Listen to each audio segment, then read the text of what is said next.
तो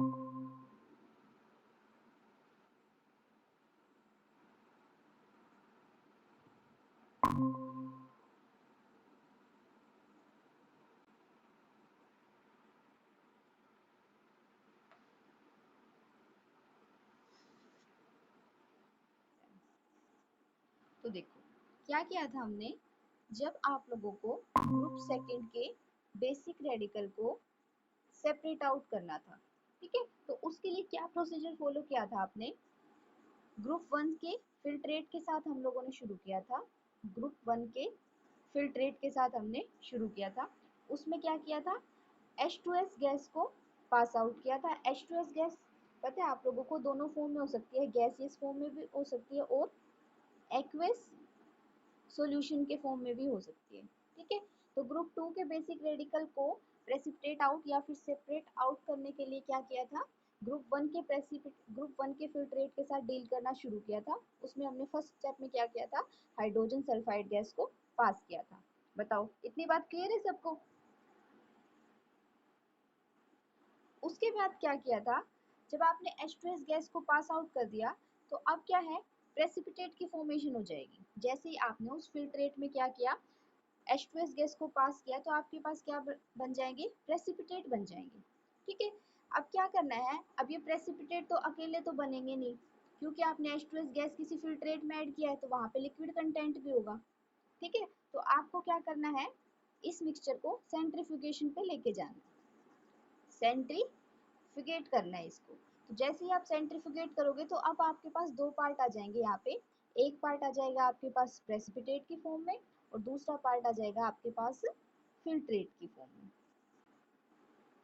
अब जो प्रेसिपिटेट बच गया है आपके पास, उसके साथ आपने डील करना है ग्रुप सेकंड के ए और बी रेडिकल के लिए, ठीक है। जबकि जो फिल्ट्रेट बच गया है उसको सेव करके रखो, उसके उसके लिए हम ग्रुप थ्री के बेसिक रेडिकल को जब ट्रीट करेंगे तब यूज करेंगे उस फिल्ट्रेट को। बताओ इतनी बात क्लियर है आप लोगों को कि ग्रुप टू को कहाँ से शुरू करना था। हाँ जी बताओ, समझ में आ रही है।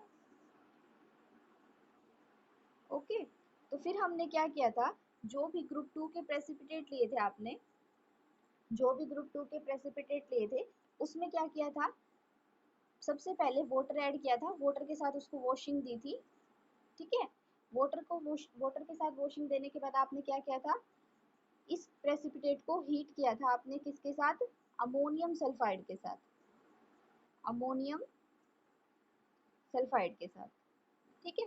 तो अमोनियम सल्फाइड लिक्विड की फॉर्म में हुआ, तो जो प्रेसिपिटेट थे उसमें जब आपने अमोनियम सल्फाइड ऐड किया तो आपके पास क्या आ जाएगा, आपके पास फिर से एक मिक्सचर आ जाएगा, फिर से एक मिक्सचर आ जाएगा।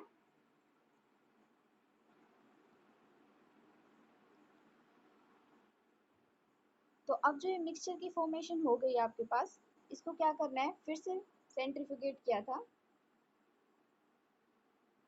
जो मिक्सचर आ गया आपके पास अमोनियम सल्फाइड के एडिशन के बाद, आपको क्या करना है, फिर से इसको सेंट्रीफ्यूगेट करना है, ठीक है। जब आप इसको सेंट्रीफ्यूगेट करोगे तो आपको क्या मिल जाएगा, फिर से प्रेसिपिटेट मिल जाएंगे और क्या मिल जाएगा आपको, फिल्ट्रेट मिल जाएगा, ठीक है। अब जो प्रेसिपिटेट बना है आपके पास, इसको आप ग्रुप टू के ए के लिए डील करोगे और जो फिल्ट्रेट बच गया इसको आप ग्रुप टू के बी वाले बेसिक रेडिकल के लिए डील करोगे। बताओ इतनी बात समझ में आ गई थी सबको। ये लास्ट क्लास में हम लोग स्टडी कर चुके हैं, ठीक है। अब उसके बाद क्या था, एक बार रिवाइज करा रही हूँ आपको। अब जो ग्रुप टू ए के लिए जो प्रेसिपिटेट बने हैं हमारे पास, उनके साथ डीलिंग शुरू होगी। अब ग्रुप टू ए के लिए जब हम बेसिक रेडिकल के लिए स्टडी करेंगे तो ग्रुप टू ए में कौन कौन से आते हैं आपके पास, जो रेजिड्यू है वो आपका क्या करेगा, क्या क्या कंटेन करेगा, उसमें आपके पास होगा Hg+2, Pb+2, Bi+3, Cu+2 और Cd+2।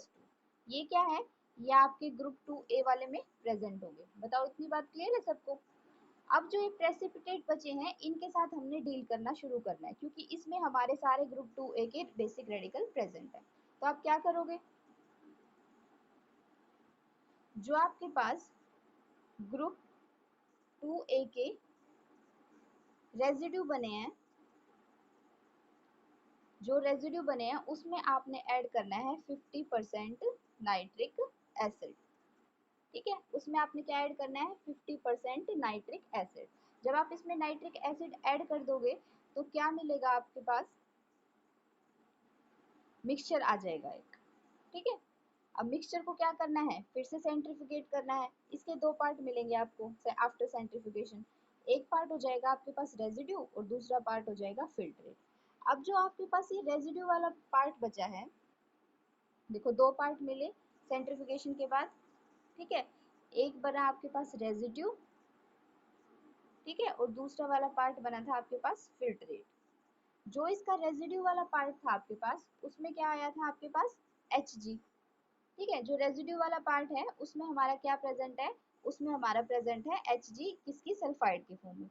जबकि अब जो फिल्ट्रेट रह गया उसमें जो बचे हुए बेसिक रेडिकल है ना ग्रुप 2A के, जैसे कौन कौन से थे, Pb+2 था, Bi+3 था, Cu+2 था, Cd+2 था। तो रेजिड्यू में क्या आ गया, मर्करी सल्फाइड आ गया, और फिल्ट्रेट में क्या आ गया, ये जो बाकी वाले हैं आपके पास बेसिक रेडिकल, ये सल्फाइड की फॉर्म में है सारे। तो इस तरीके से आपने क्या किया, स्टेप 1 में आपने मरकरी सल्फाइड को अलग कर दिया बाकी के फिल्ट्रेट के साथ। बताओ ये वाली बात समझ में आ रही है सबको। उसके बाद क्या करना है आपने, जो भी आपके पास HGS आ गया, ठीक है, इसके प्रेसिपिटेट आ गए थे रेजिड्यू वाली फॉर्म में, अब हमें क्या करना है, मरकरी के लिए सेपरेट टेस्ट करने हैं। ठीक है, जैसे आप फंक्शनल ग्रुप के लिए डिफरेंट डिफरेंट टेस्ट करते हो। फॉर एग्जांपल आपने सोडियम कार्बोनेट या सोडियम बाइकार्बोनेट डाल के देख लिया किसी भी कंपाउंड में, उसमें से CO2 गैस इवॉल्व होगी, उसके बबल की फॉर्मेशन बनती है जब आप लैब में प्रैक्टिकल करते हो ना। तो इससे ये कंफर्म होता है कि आपके पास एसिडिक ग्रुप प्रेजेंट है। अब एसिडिक ग्रुप कौन कौन से हैं, जैसे कार्बोक्सिलिक एसिड होते हैं, फिनोलिक होते हैं, ये सारे एसिडिक ग्रुप होते हैं। तो आप फिर क्या करते हो, इनके लिए सेपरेट सेपरेट टेस्ट करते हो और फिर ये फाइंड आउट करते हो कि ये कार्बोक्सिलिक एसिड है कि फिनोलिक है। ऐसे ही करते हो ना लैब में फंक्शनल ग्रुप के लिए टेस्ट। ये बताओ। तो इसी तरीके से हमने क्या करना है, अब HGS आ गया हमारे पास, इसके कंफर्मेशन के लिए हमें कंफर्मेटरी टेस्ट करने होते हैं। ठीक है, तो इसके लिए कैसे आप टेस्ट करोगे, आप क्या करोगे, जो भी आपके पास रेजिड्यू आ गया, ये रेजिड्यू सल्फाइड की फॉर्म में आ गया था, ठीक है, इस रेजिड्यू में आपने क्या ऐड करना है, एक्वा रीजिया। एक्वा रीजिया, जो भी रेजिड्यू आप ऐड कर रहे हो उसमें डालोगे एक्वा रीजिया। अब एक्वा रीजिया क्या होता है, देखो ये मिक्सचर होता है HCl का और HNO3 का। इसका मिक्सचर होता है HCl का और HNO3 का। ठीक है, तो जब HCl और HNO3 की क्वांटिटी ली जाती है और इनको मिक्स किया जाता है तो आपको प्रोडक्ट में मिलता है NOCl। अब ये NOCl क्या करता है, ये NOCl प्लस में Cl भी मिलता है और वाटर भी मिलता है। तो ये जो NOCl और Cl का कंटेंट है ये हमारे रेजिड्यू के साथ डील करेगा फाइनली। ठीक है, और हमें क्या दे देगा, हमें एक साल्ट की फॉर्मेशन दे देगा HgCl2। तो ये HgCl2 जो आपके पास बना है, ठीक है, जो HgCl2 बना है आपके पास, उसको आगे फर्दर ट्रीट कराना है आपने। देखो जो आपके पास HgCl2 बन गया है, इसको आगे आप फर्दर ट्रीट कराओगे स्टेनस क्लोराइड के साथ। ठीक है, अब जब स्टेनस क्लोराइड के साथ ट्रीट कराओगे तो आपके पास किसकी फॉर्मेशन हो जाएगी, Hg2Cl2 की। ठीक है, प्लस में SnCl4 ऑब्टेन्ड होगा।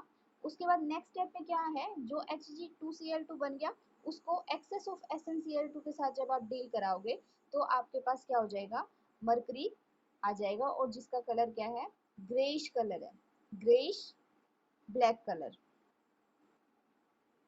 तो ये सब क्या करता है, ये ग्रेइश ब्लैक कलर क्या करता है, ये शो करता है कि आपका जो मरकरी है वो Hg+2 की फॉर्म में वहां पे प्रेजेंट है। बताओ क्लियर है ये कि हमने मरकरी को कैसे सेपरेट आउट किया है बाकी से।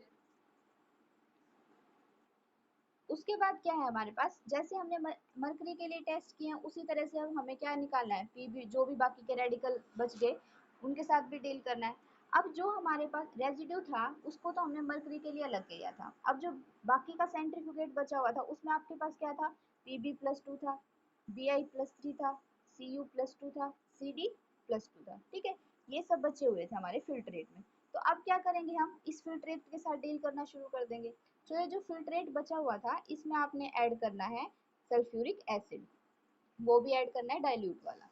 तो जब आप इस फिल्ट्रेट में डाइल्यूट सल्फ्यूरिक एसिड डालोगे तो आपको फिर से क्या मिलेगा, फिर से क्या मिलेगा इसमें, जब आप क्या करते हो फिल्ट्रेट में डाइल्यूट सल्फ्यूरिक एसिड ऐड करते हो तो कोई मिक्सचर ही मिलेगा आपको, ठीक है। अब इस मिक्सचर में क्या है, दो तरह की चीजें होती हैं, एक होता है रेजिड्यू, मतलब जब आप इसको सेंट्रीफ्यूगेट करोगे, और एक मिलता है फिल्ट्रेट। तो अब जो रेजिड्यू है ना आपके पास, देखो आपने क्या किया था, जो फिल्ट्रेट बचा हुआ था हमारा उसमें हमने डाइल्यूट सल्फ्यूरिक एसिड को ऐड किया, तो आपको क्या मिला, एक मिक्सचर मिला। अब आपने क्या किया, इस मिक्सचर को सेंट्रीफ्यूगेट किया, जैसे आपने मिक्सचर को सेंट्रीफ्यूगेट किया तो आपको दो चीजें मिल गई, ठीक है। एक में क्या है आपके पास, जो भी आपको दो चीजें मिलेंगी, एक में मिलेगा आपको रेजिड्यू और दूसरी मिलेगी फिल्ट्रेट। अब जो रेजिड्यू है वो किसकी फॉर्म में है, वहां पे लेड सल्फेट की फॉर्म में आपको रेजिड्यू मिलेगा, और जबकि फिल्ट्रेट है उसमें क्या प्रेजेंट होगा, जो बाकी आपके बचे हुए हैं, जैसे कि बिस्मथ वाला बच गया, कैडमियम बच गया, कॉपर बच गया, तो यहाँ पे फिल्ट्रेट में ये सारे बेसिक रेडिकल रह जाएंगे और रेजिड्यू की फॉर्म में आ जाएगा पीबी वाला, Pb+2 की फॉर्म में। तो आपने क्या किया, रेजिड्यू और फिल्ट्रेट को सेपरेट आउट कर लिया, यानी कि अब जो आप डील करोगे इस रेजिड्यू के साथ वो टेस्ट करोगे लेड+2 के लिए, बाकी में क्या करोगे, फिल्ट्रेट के साथ डील कर लोगे। बताओ क्लियर इतनी बात सबको। उसके बाद क्या है आपके पास, Pb+2 के लिए टेस्ट करने आपने, अब जो PbSO4 के रेजिड्यू मिले हैं आपके पास उसमें आप क्या डालोगे, आप उसमें डालोगे simple ammonium acetate CH3COO NH4। जब आप इसमें एसीटेट डालोगे तो आपको क्या मिलेगा, PbCH3COO ट्वाइस प्लस में अमोनियम सल्फेट, इस तरीके से मिलेंगे। तो ये जो PbCH3COO ट्वाइस मिला है, यानी कि इसको लेड एसीटेट भी बोलते हैं, ये आपको मिलेगा येलो कलर का। तो ये जो येलो कलर आता है ये इसका कंफर्मेटरी टेस्ट है, तो इससे आपको ये पता चल जाएगा कि आपके फंक्शनल ग्रुप जो है वो आपका जो बेसिक रेडिकल है वो क्या है, लेड+2 प्रेजेंट है उसमें। बताओ क्लियर है इतना आप लोगों को। उसके बाद एक और टेस्ट है लेड के लिए ही, उसमें आपने क्या किया है, लेड एसीटेट जो आपका मिला है उसमें आप फर्दर K2CrO4 भी ऐड कर सकते हो। तो इससे भी क्या होगा, इससे भी येलो कलर के ही प्रेसिपिटेट मिलेंगे लेड क्रोमेट के। तो ये भी एक कंफर्मेशन है, रिवर्स कंफर्मेशन है कि आपके पास क्या प्रेजेंट है, लेड+2 की फॉर्म में प्रेजेंट है। तो ये जो टेस्ट थे आपने ये लेड+2 के लिए किए हैं, ठीक है। अब हमने ग्रुप 2A के दो रेडिकल को अलग से सेपरेट आउट कर लिया है, पहले हमने Hg+2 को किया था, फिर हमने Pb+2 को किया। तो जब हम Pb+2 का कर रहे थे तो उस टाइम हमें जो फिल्ट्रेट मिला था उसमें क्या रह गया था हमारे पास, उसमें रह गया था Bismuth+3, Cd+2 एंड Cu+2, ये सब रह गए थे उसमें। तो अब आपको क्या करना है, इस फिल्ट्रेट के साथ फिर से डील करना है, ठीक है। इस फिल्ट्रेट के साथ डील करोगे आप, ये फिल्ट्रेट लोगे आप अपना, ठीक है, और इसके साथ डील करना शुरू करोगे। जब आप इस फिल्ट्रेट में अमोनियम हाइड्रोक्साइड ऐड करोगे तो आपको फिर से क्या मिलेगा, एक सॉल्यूशन मिलेगा, मिक्सचर मिलेगा, ठीक है। उस मिक्सचर में क्या करना है आप लोगों को, उस मिक्सचर में ऐड करना है आपको, उस मिक्सचर को क्या करना है, सेंट्रीफ्यूगेट करना है। दो पार्ट में आएगा आपके पास, एक रेजिड्यू और सेकंड है आपके पास फिल्ट्रेट। बताओ क्लियर है ये वाली बात। जब सेंट्रीफ्यूगेट करते हैं तो क्या क्या मिलता है, एक रेजिड्यू मिलेगा, एक फिल्ट्रेट मिलेगा। अब जो रेजिड्यू वाला पार्ट है आपके पास, जो रेजिड्यू वाला पार्ट है उसमें हमारा मिलेगा बिस्मथ, और बिस्मथ मिलता है +3 होता है ये हाइड्रोक्साइड की फॉर्म में, ठीक है। तो जो फिल्ट्रेट वाला पार्ट है उसमें अब क्या रह गया हमारे पास, वहां पे प्रेजेंट है हमारा कैडमियम एंड कॉपर+2 की फॉर्म में। तो अब क्या करना है, ये जो रेजिड्यू वाला पार्ट आ गया इसके साथ डील करना है, इसमें हमने Bismuth+3 के कंफर्मेटरी टेस्ट निकालने हैं, जबकि जो फिल्ट्रेट वाला पार्ट है उसको किससे डील करना है, उसको आगे डील करना है कैडमियम और कॉपर+2 के बेसिक रेडिकल के लिए। बताओ कितनी बात आ गई है सबको समझ में। हाँ जी बताओ, समझ में आ रही है? ठीक है, तो अब क्या है आपके पास, अब हम किसके साथ करेंगे, BI+3 के लिए टेस्ट स्टडी करेंगे।